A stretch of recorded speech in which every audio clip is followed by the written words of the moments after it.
皆さんこんにちは。いかがお過ごしですか？日本語ポッドキャストのほのぼのです。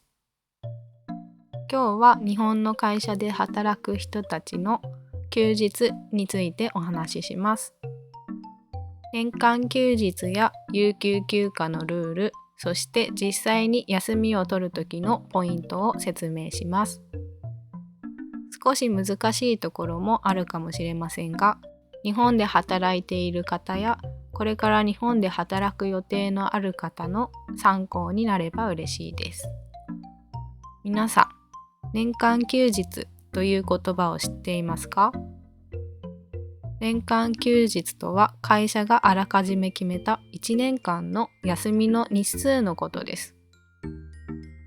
日本では会社によって年間休日の日数が異なりますが、平均すると約115日くらいと言われています。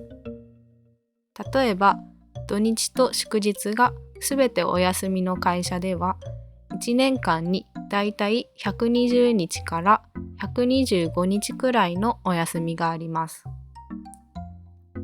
一方で、土曜日に時々出勤する必要がある会社では、年間休日が105日から110日になることもあります。私が以前働いていた会社では、土曜日に何回か仕事があり、年間休日が105日でした。正直疲れを感じることも多かったです。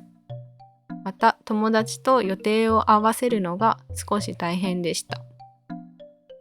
休日がどれくらいあるかは会社によってかなり違うので、就職活動をする際にはどれくらい休みがあるのかを確認することが大切だと思います。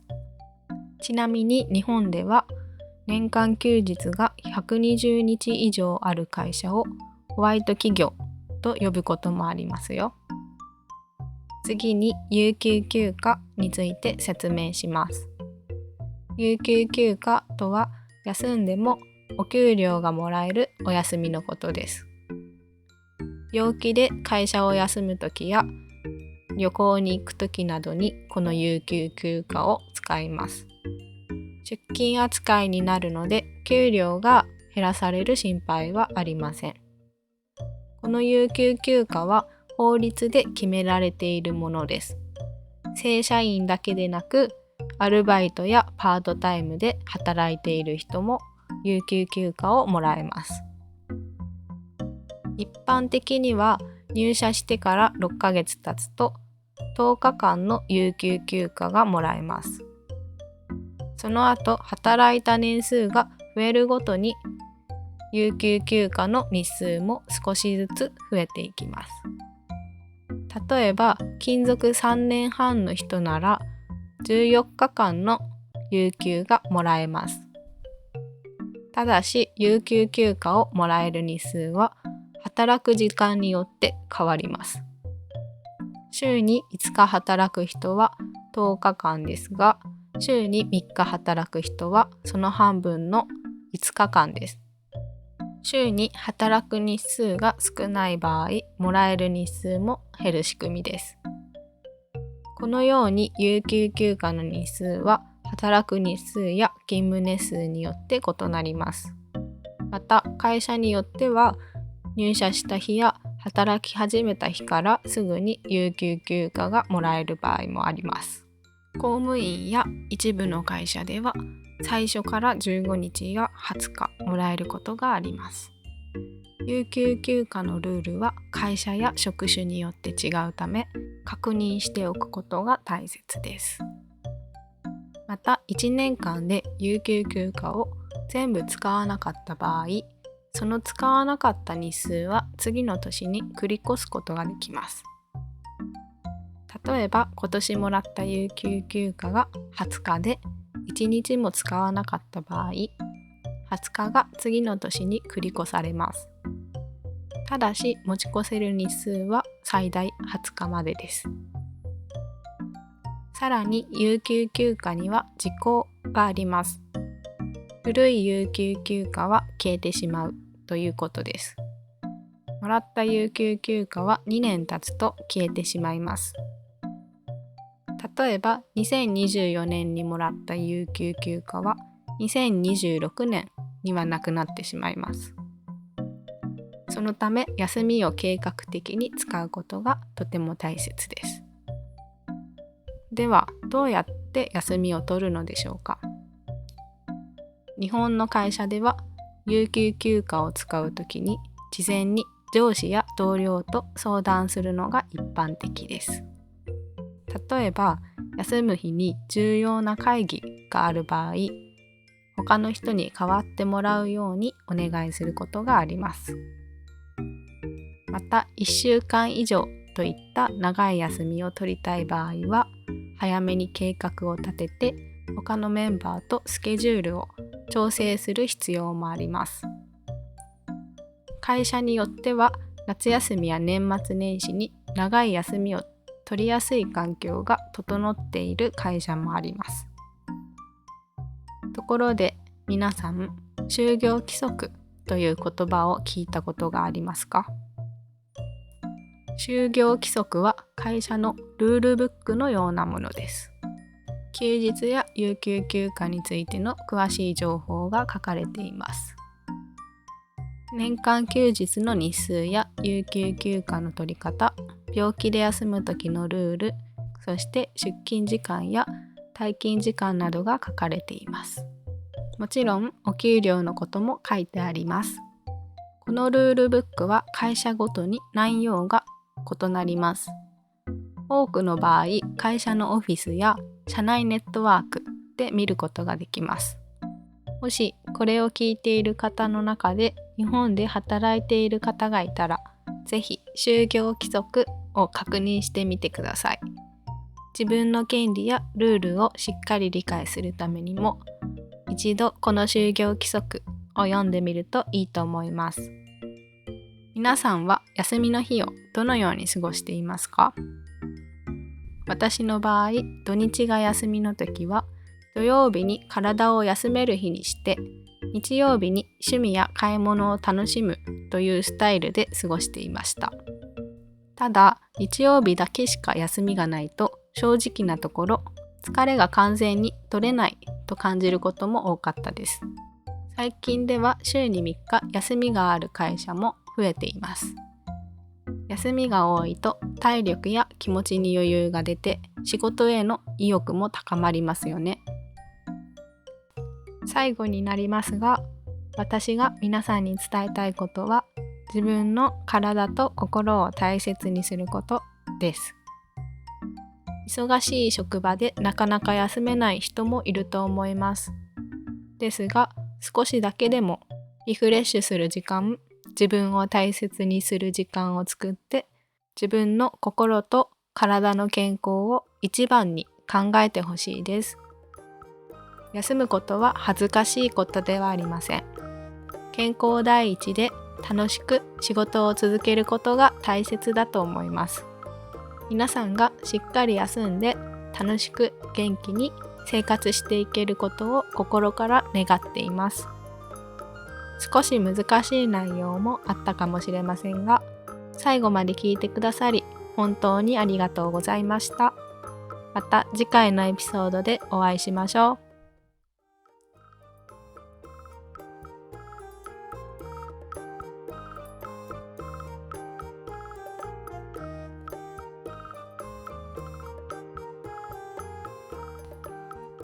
皆さんこんにちは。いかがお過ごしですか？日本語ポッドキャストのほのぼのです。今日は日本の会社で働く人たちの休日についてお話しします。年間休日や有給休暇のルール、そして実際に休みを取る時のポイントを説明します。少し難しいところもあるかもしれませんが、日本で働いている方やこれから日本で働く予定のある方の参考になれば嬉しいです。皆さん、年間休日という言葉を知っていますか？年間休日とは会社があらかじめ決めた1年間の休みの日数のことです。日本では会社によって年間休日の日数が異なりますが、平均すると約115日くらいと言われています。例えば、土日と祝日がすべてお休みの会社では、1年間にだいたい120日から125日くらいのお休みがあります。一方で、土曜日に時々出勤する必要がある会社では、年間休日が105日から110日になることもあります。私が以前働いていた会社では、土曜日に何回か仕事があり、年間休日が105日でした。正直疲れを感じることも多かったです。また友達と予定を合わせるのが少し大変でした。休日がどれくらいあるかは会社によってかなり違うので、就職活動をする際にはどれくらい休みがあるのかを確認することが大切だと思います。ちなみに日本では年間休日が120日以上ある会社をホワイト企業と呼ぶこともありますよ。次に有給休暇について説明します。有給休暇とは休んでもお給料がもらえるお休みのことです。病気で会社を休むときや旅行に行くときなどにこの有給休暇を使います。出勤扱いになるので給料が減らされる心配はありません。この有給休暇は法律で決められているものです。正社員だけでなく、アルバイトやパートタイムで働いている人も有給休暇をもらえます。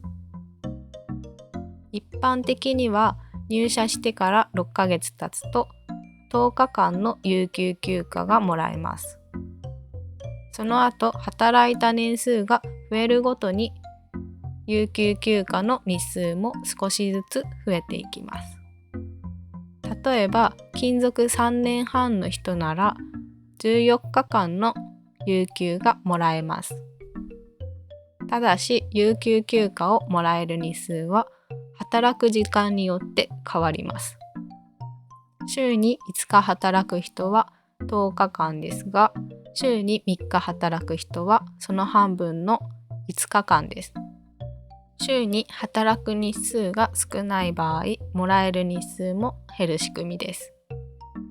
このように有給休暇の日数は働く日数や勤務年数によって異なります。また会社によっては入社した日や働き始めた日からすぐに有給休暇がもらえる場合もあります。公務員や一部の会社では最初から15日や20日もらえることがあります。有給休暇のルールは会社や職種によって違うため確認しておくことが大切です。また1年間で有給休暇を全部使わなかった場合、その使わなかった日数は次の年に繰り越すことができます。例えば今年もらった有給休暇が20日で1日も使わなかった場合、20日が次の年に繰り越されます。ただし持ち越せる日数は最大20日までです。さらに有給休暇には時効があります。古い有給休暇は消えてしまうということです。もらった有給休暇は2年経つと消えてしまいます。例えば2024年にもらった有給休暇は2026年にはなくなってしまいます。そのため休みを計画的に使うことがとても大切です。ではどうやって休みを取るのでしょうか。日本の会社では有給休暇を使うときに事前に上司や同僚と相談するのが一般的です。例えば休む日に重要な会議がある場合、他の人に代わってもらうようにお願いすることがあります。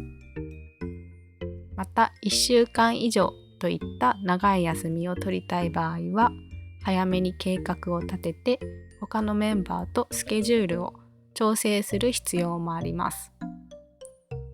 会社によっては夏休みや年末年始に長い休みを取りやすい環境が整っている会社もあります。ところで皆さん、就業規則という言葉を聞いたことがありますか？就業規則は会社のルールブックのようなものです。休日や有給休暇についての詳しい情報が書かれています。年間休日の日数や有給休暇の取り方、病気で休む時のルール、そして出勤時間や退勤時間などが書かれています。もちろんお給料のことも書いてあります。このルールブックは会社ごとに内容が異なります。多くの場合、会社のオフィスや社内ネットワークで見ることができます。もしこれを聞いている方の中で日本で働いている方がいたら、ぜひ就業規則を確認してみてください。自分の権利やルールをしっかり理解するためにも、一度この就業規則を読んでみるといいと思います。皆さんは休みの日をどのように過ごしていますか？私の場合、土日が休みの時は、土曜日に体を休める日にして、日曜日に趣味や買い物を楽しむというスタイルで過ごしていました。ただ、日曜日だけしか休みがないと、正直なところ、疲れが完全に取れないと感じることも多かったです。最近では週に3日休みがある会社も増えています。休みが多いと体力や気持ちに余裕が出て、仕事への意欲も高まりますよね。最後になりますが、私が皆さんに伝えたいことは、自分の体と心を大切にすることです。忙しい職場でなかなか休めない人もいると思います。